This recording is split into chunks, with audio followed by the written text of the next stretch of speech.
we have some company.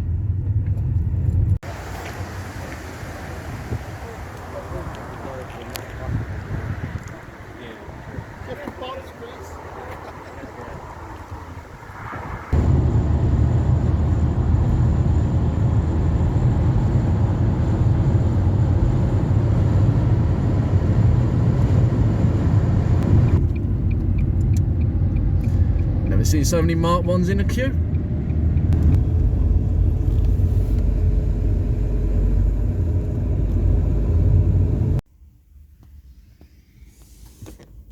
And we've hit the queue.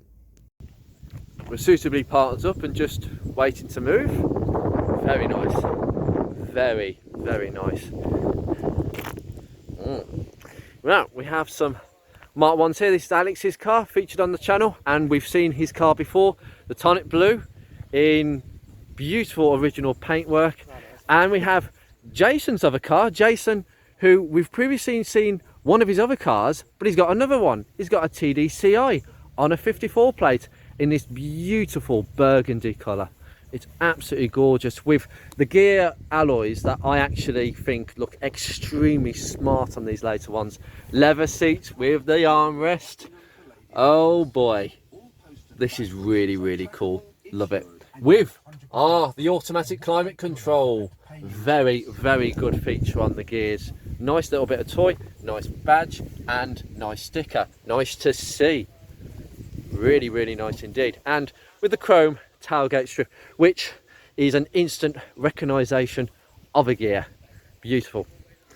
And obviously we've got Adam's TDDI, so a little bit more tractor like, but we've made it down here. What a wicked car. And actually it's actually not as unrefined as what people say generally. I've never ridden or driven a TDDI, but as a passenger today, that journey was extremely refined actually. And then we have this rust bucket that we're very familiar with on I'm gonna have to edit that out now, you. He's had some accidents going on, so once again Nick's car is looking far worse than when I last left it. That's usual. You'll be seeing much more of this car in the future. Really nice to see. And the next one down the line is Adam's car, which we have done, well, I have done a feature on this car as of the moment. It's just I haven't put the video out yet, as typical. It's a beautiful car and it's extremely well kept. LX with these, well, what was known as the earlier gear alloys, but later the LX. I don't know what the decision was for making this, or sort of downgrading these wheels to a lower spec. I really don't know why. But it's such a really, really tidy car. And everybody's on the move down there. That is one long drive to the castle.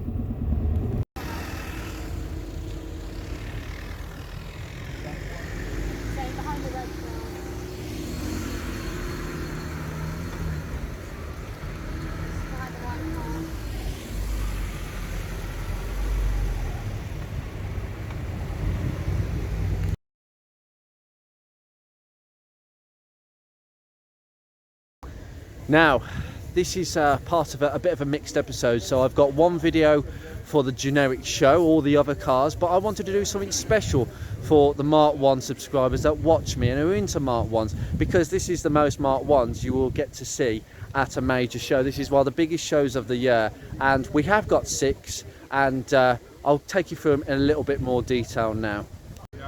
So first up, we got Jason's TDCI, which actually packs a punch. It sounds a heck of a lot more refined than Adam's TDDI over there, but it's absolute cracking car. What I have noticed is that we've got the rear suspension going on, which is pretty much original to how it should be. A bit rusty, but they usually are at this age. But because we've got the gear, we've got body coloured door mouldings and handles to suit, quite tidy and really neat. In fact, it sort of allows the panel to look as if it's one complete unit, instead of having a sort of rubber moulding which actually breaks the door up. Some might like that, some don't, but we will have full electric windows on this, so global closing is included, and it would be. But these alloys, these 15-inch gear alloys, which replaced the old alloys, which effectively became the LX alloys, as I'll explain in a second, these are really tidy.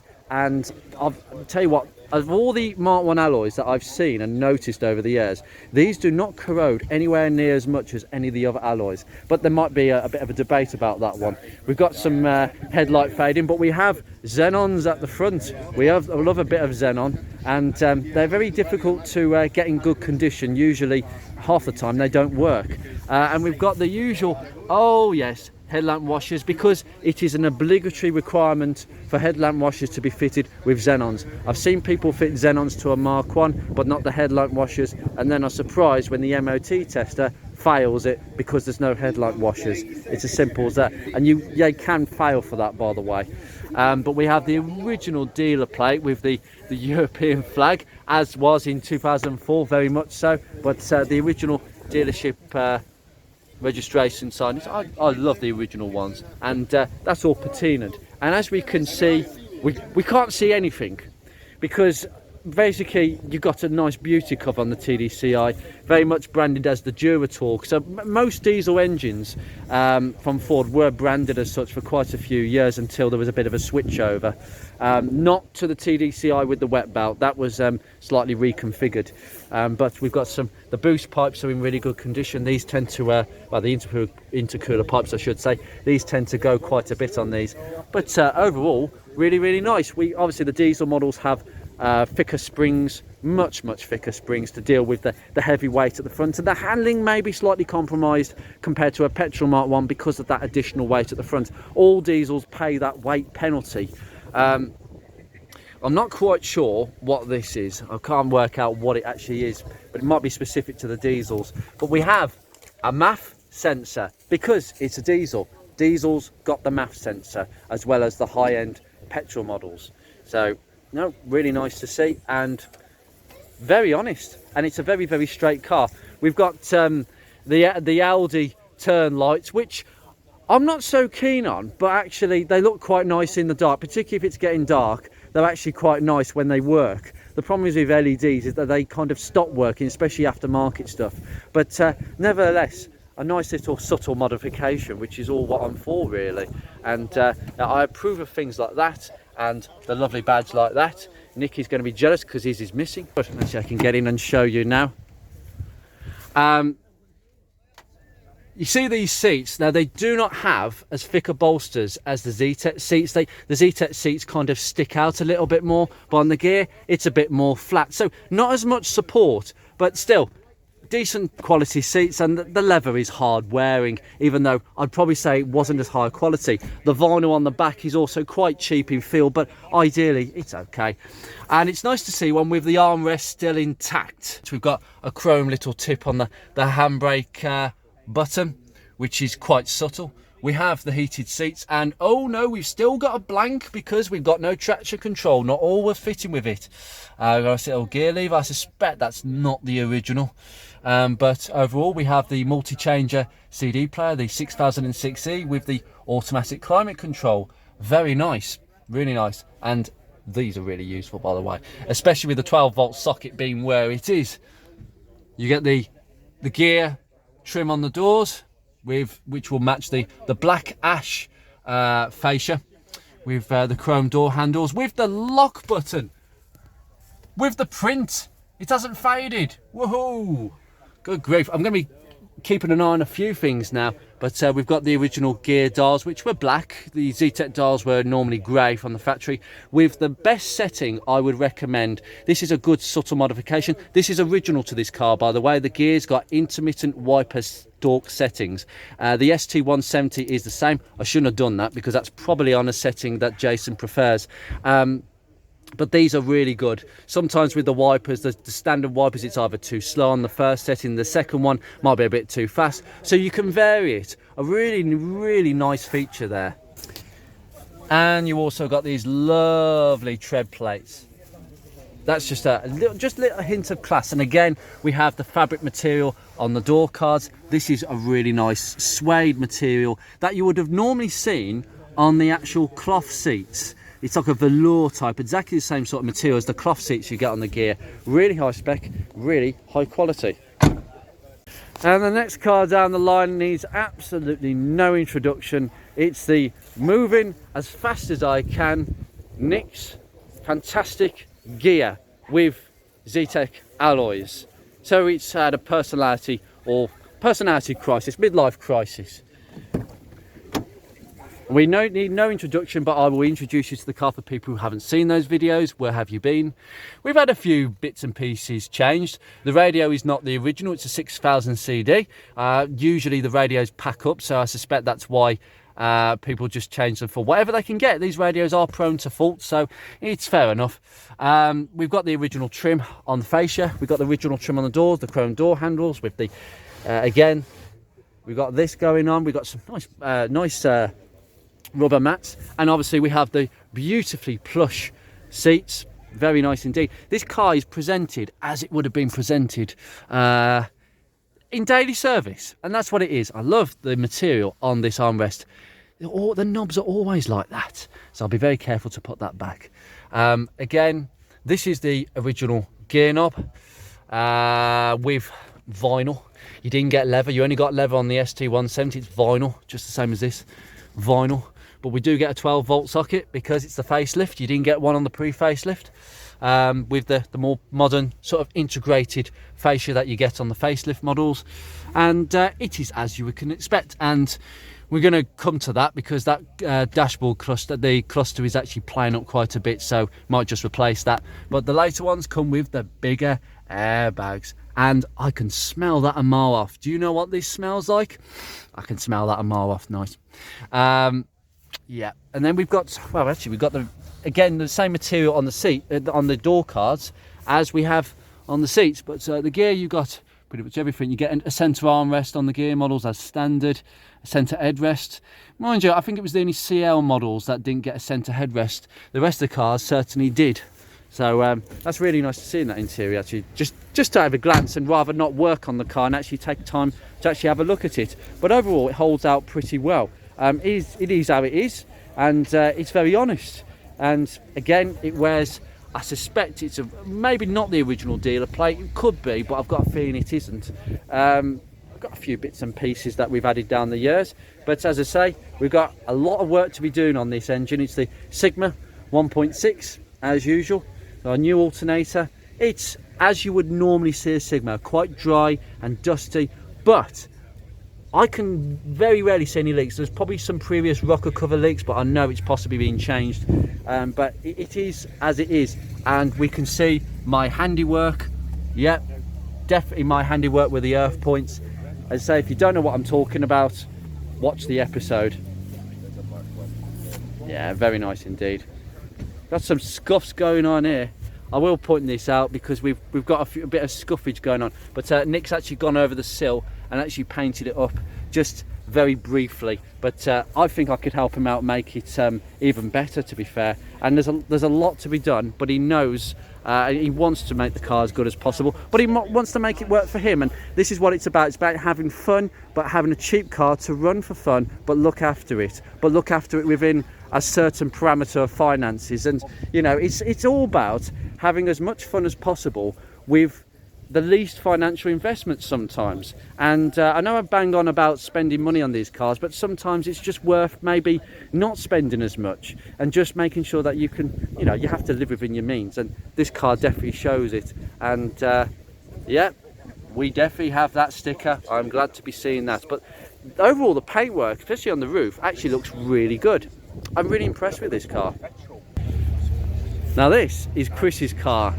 You may have seen an episode that may have just recently come out where I actually feature this car on my channel from my computer, but now you can see it in the flesh, and so can I. And yeah, looking at it more closely, we've got drum brakes at the back as standard, and we have Millennium products on the center cap, a very unique center cap. They're very difficult to get hold of, and as you can imagine with use, that's what happens. But it's just a little touch that people actually don't forget. But it is a gear. So these alloys, before the pre-facelift in 2001, was the gear alloys. The gear, the LX, by the way, up to this point was wheel trims only over a steel wheel. just like the lower CL spec.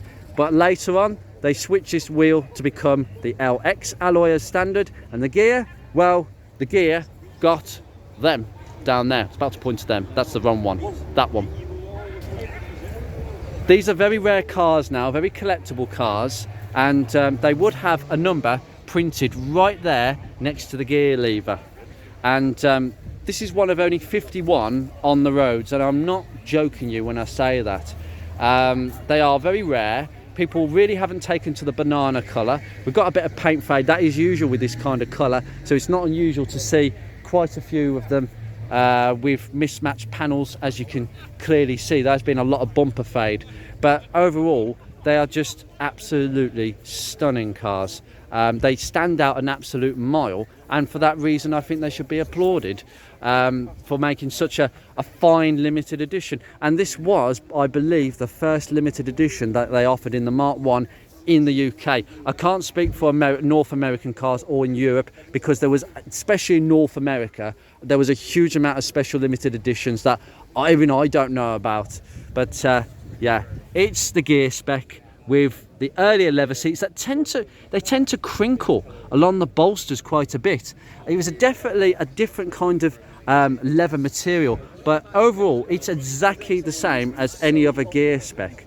But he's just left me a few things, and this is definitely a work in progress. Oh my god, that is so nice. A Nokia from the time and a Walkman in the same colour yellow. Oh my god, that's just, oh my god. And we've got this beautiful laminated dealership. Oh, it's an ad, it wasn't the original advert for the car. Absolutely cracking. Love it. I love this car, Chris. Thank you for bringing it, and I love seeing it in the flesh. And right next door is Adam's LX TDDI, which I travelled in this morning, and it runs absolutely like a Swiss watch. The only thing is, I think the timing for the diesel pump wasn't exactly correct, because it tends to misfire a fraction at idle, just a slight bit off. Apparently they're quite tricky to actually time up properly without a special tool. Most garages probably won't have such a tool. But we have the pre-facelift with the indicators in the front bumper, and it's a really nice colour actually. This is, as I say, being a Y-Reg, so we're talking 2001, and being an LX, it would have normally had wheel trims with over steel wheels. Obviously being a pre-facelift, that would have been the case, but now it's wearing 16-inch zetec alloys, a bit of an upgrade from the old Steelies. And to be fair, these look good on any Mark 1. I don't care about purism and purity and originality. They look good on any car, and I'm biased because I've done the same with my own. But yeah, mine's a zetec. But this is absolutely stunning. All the panels really look good. It's just had, now the last time you saw this car, by the way, at the Motorist a few months ago, if you watched that video, there was a bit of a funny thing going on with this panel here. And the paintwork is just absolutely stunning. They've done such a good job with this back end.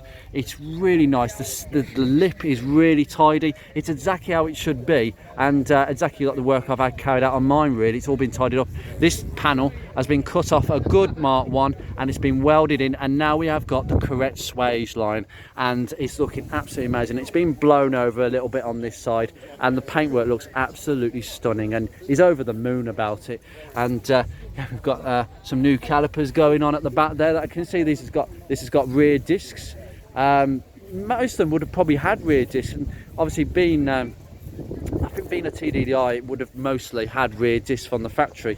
But the exhaust is polished up really well with the downturned tip, which is exactly what you want to see on a diesel. We've got the original mud flaps as well. These are really nice, although I dare say the back ones are fine. The front ones can be a bit of a problem on Mark 1s. They can kind of trap the dirt, so it is an advice thing if you are thinking about getting some mud flaps, because you can still get these off the shelf. Really, they're still obtainable. Just make sure that they're clean underneath. Take them off and give it a clean, because the bottom of the wing will thank you for that in the long run. It's just absolutely stunning, this one. And we come inside, as I say, we've shown you a little bit before. Excuse my bag. We have got some original dealer mat. These are proper rubber mats with the Ford emblem in the front, and the rear ones, I believe, down there are exactly the same, just without the emblem. There was a number of rubber and genuine floor mats that were offered with the Mark 1. There's quite a few that are quite rare now, and we've got the kit plate here with Focus written on it. I believe that might have been added. Now there's a few things otherwise. Now the LX, now this is, we've got manual windows. So the LX may have had manual windows for a time, maybe because it was a pre-facelift, but we've got Escort-esque patterns on the seats, and I got it wrong in the last episode. I said that this is not the correct gear knob. This is definitely the correct gear knob, and I'm going to show you an actual bit of interesting trivia, that this was actually a carryover from a very old Ford. So we come to this Sierra that we've just seen, maybe not seen in another video. Look at the gear lever. It's the same gear knob. So they borrowed parts from these cars, and somehow some of them ended up on very early Mark 1s. There's just a few things that have ended up on Mark 1s, like the Escort-esque fabric seats and the gear knob. Just a little trivia here. So we've got a few things that might be missing. I mean, we've got a trim that I don't know if the trims that cover this bolt might be missing or not. We're not quite sure about that. And also on these, you don't get a pad for the seatbelt buckle to rest against. There should be a pad here, but I think on the pre-facelift models they never had them. Check that out on your car and tell me in the comments if you've got that. And yeah, we have no centre headrest though. Being a pre-facelift LX, you didn't get them. Very rarely did you get them, actually, I suspect. But all good. Manual windows at the back and electric at the front as usual, and a non-leather steering wheel. And actually, that feels quite nice to touch. These can actually fade quite a bit, but overall, really, really nice. And obviously, I explained this switch before in the other episode. It's quite a dainty little switch. Got a problem with the cigarette light. I've got to sort that out because my phone needs charging and I can't use this car to charge it. But we've got the usual black dials that you would have got on the LX as standard. A really nice, tidy interior, and a credit to the owner. He's done a really good job looking after this. Now we've got another car that hasn't quite been featured on the channel, even though I've completed the video. Sorry for continuity, guys. We have another Focus Mark 1 1.6 LX.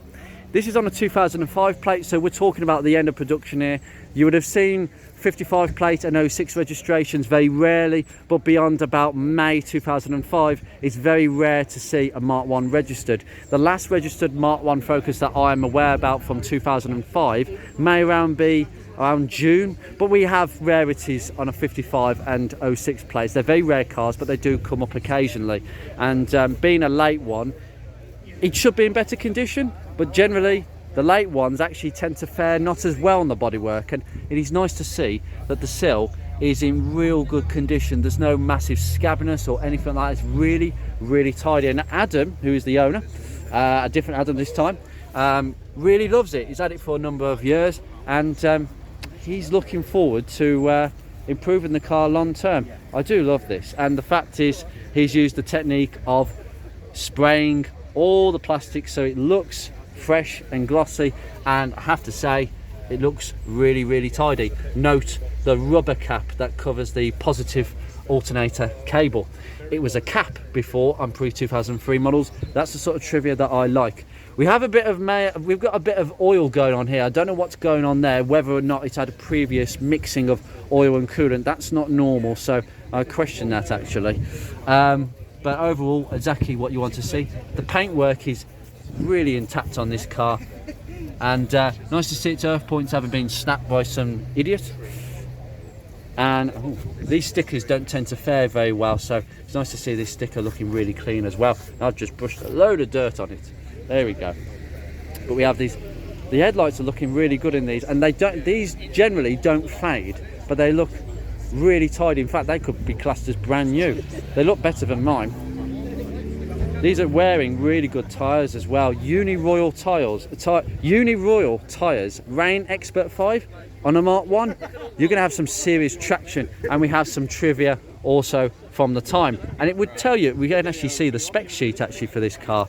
And of course, as usual, yes, and the club sticker. All these cars are part of the Mark 1 Preservation Group, a group that hopefully will grow, and we shall see more of this in the future. We have a small group of people who are really enthusiastic about these cars, and I love it. I love it because I am too.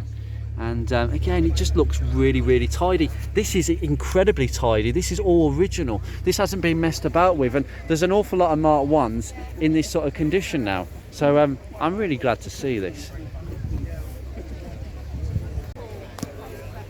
And this car needs no introduction either. It is Alex's Tonic Blue zetec 1.6, wearing 15-inch zetec wheels. So we've got every specification here today apart from CLs. We need somebody with a CL to join our group, please, and come to a show. I'd like to see a CL in the flesh. I think it would get a lot of attention. And I just love the fact that you've got some stickers intact as well. But as usual, Alex has been really busy with the paintwork, because that looks as if it's been painted. There's a bit of overspray. That's amateurish, Alex, no good. And the air compressor looks as if it's been resprayed. I mean, that looks actually really good. I like that. And the alternator's been resprayed. It looks really cool. I love it. Again, good air conditioning sticker. That's fared up well as well. But always put a new oil filter on. It's not rusty one. That's a very nice thing, actually. It's got a genuine oil filter from Ford, and it's the big filter, not the short one. There's two ones. Go for the big one. Don't buy a short one. Everything is as it is normally presented. I am going to take you just for a little bit of a peek, because Alex has resprayed a lot of this down, and you can tell it's better than mine. It's better than mine. Even the slam panel, which he completely resprayed. And oh yes, that's quite interesting. We have the underbonnet insulation, which some of us are missing, and yeah, this tends to happen quite a bit. It doesn't look great when they get like that, to be fair, but they don't make an awful lot of difference, but they do take the edge off the sound a little bit. But the paintwork, I just can't believe that this was a daily drive until a few months ago, and he was doing astronomical mileages to get to work in this. And the paintwork, you never tell. There's a bit of a, you know, there's the odd crease here and there, but there's nothing wrong with the paintwork. It's absolutely mint. As I say, mint is not a technical term, but there's just no other way that I can actually describe this. It's just a little bit of just a little one there, but again, the arches look extremely intact. This is starting to bubble, but I can obviously see that, but really honestly, that's absolutely nothing for a car this age. So once again, just another example of an outstanding car. We have got an additional car to this video. We have a Focus saloon, and I suspect it's either Neptune green or Pacific green. I can't remember which one. They're very alike.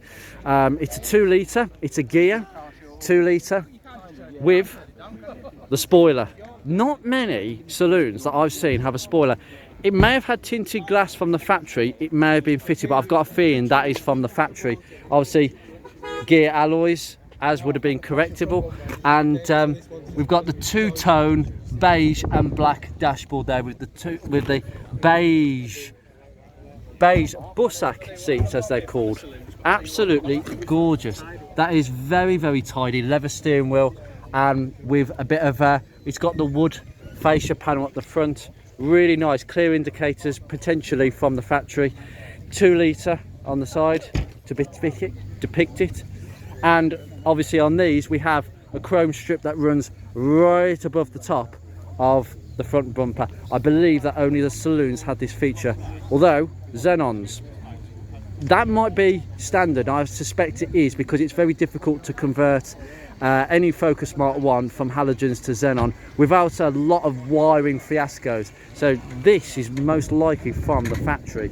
We've got clear indicators as well, which certainly would not have been standard originally, along with obviously with the side indicators that I've just mentioned. One absolute cracking car. Very rarely have I seen one. It's very honest under here. It's exactly what you'd expect of a car this age, but nothing that can't be sorted. Really nice. And we have number 8 here on a Y reg. We have an LX wearing steel wheels. The wheel trims to go, very correct for this time. Wow, okay. And we've got the same, again, very much Escort-like fabrics on the early Mark 1s, the pre-facelift. And we have a cassette player, 5000 cassette player. That is a really nice spot. Obviously, no intermittent wiper, black dials, and lovely carpet. It smells nice in there. And we have a sunroof, a very rare thing. Most likely you will see a sunroof on a pre-facelift Mark 1. Facelifted ones, you will very rarely find one, but the pre-facelift ones do have that. And obviously we've got the sill trim, which looks very profound on this example, and it's looking really quite solid at the back here. Obviously we don't have the trims, obviously, like the rest of them. The mouldings were a bit of a later addition. It's a really, really nice example. Bit of crustiness coming through down there, but they've all got to the age where that kind of happens. But yeah, really nice example. Oh, and the last of all, really, we have an RS on a 53 plate. Ooh, yes, that's probably what I think about this car when I see it. Who doesn't? It's wearing the original RS alloys and Sparco seats, and everything is completely and utterly original with the blue dials, blue dyed steering wheel with the Sparco blue inserted seats. Very nice. What a lovely spot this is. A very, very tidy example today. So there you go. I've managed to find the last one. Wow. Now the other Focus Millennium in this video. Now this one has been reviewed by Hubnut, I believe. I wasn't particularly impressed with that review, to be honest with you. I'm a very straight talking person, and I thought the review was quite rushed. I understand that these things happen, but I wasn't really impressed by his general review of the car. This is a really, really nice car. This is beautiful, beautiful colour. These wheels are something different, but we've got the Millennium products. It wouldn't have worn these wheels originally, but still, they look rather nice in the car, and it's a Welsh car, and it survives to this day. It's really, really nice to see. Absolutely cracking, and it's been on practical classics as well. So this one's been on a few things, but I love this this border on the registration plate. It's actually quite nice, actually. Beautiful car. I hope that you enjoyed this little mini episode going over all the Focuses, 6 of them that have turned up to the Festival of the Unexceptional this year. That's more than 2 that turned up last year, and all 6 of them parked up together with a bit of a fight. I think the stewards didn't want us to park together, and that was wrong. We wanted to park together, and we got there in the end. We've got all 6 lined up in all sorts of different colours and specs. We need a CL and we need an ST170, so you know, shout out for another show in the future. There will be other shows coming up. I am going to the Motorist next week. I'll give the details out very ASAP on the Focus Mark 1 Preservation Group, but that's where I'm going, and I hope to see a load of Ford Focus Mark 1s there. I'll be taking my own car. I wish my car was here today, but sadly I couldn't bring it for various reasons that I can't really explain on camera. Too technical, but put it this way, it's a paperwork exercise. Anyway, I'm going to leave this here, but it's lovely to see people. I've been here 45 minutes now just discussing details about the cars and with their cherished owners, and there's so many people that have come here today, and it hasn't even opened to the public, and people are mulling over these cars. I can hear conversations, I can hear nostalgia kicking in, and this is the right time for these cars now to celebrate and preserve them and keep them relatively original, because this is what people remember. Nobody remembers a modified Focus or a heavily modified one. People remember these, and that's what I kind of promote. But anyway, I shall see you soon, and take care, and I will see you in another episode, hopefully another Mark 1 episode. See ya.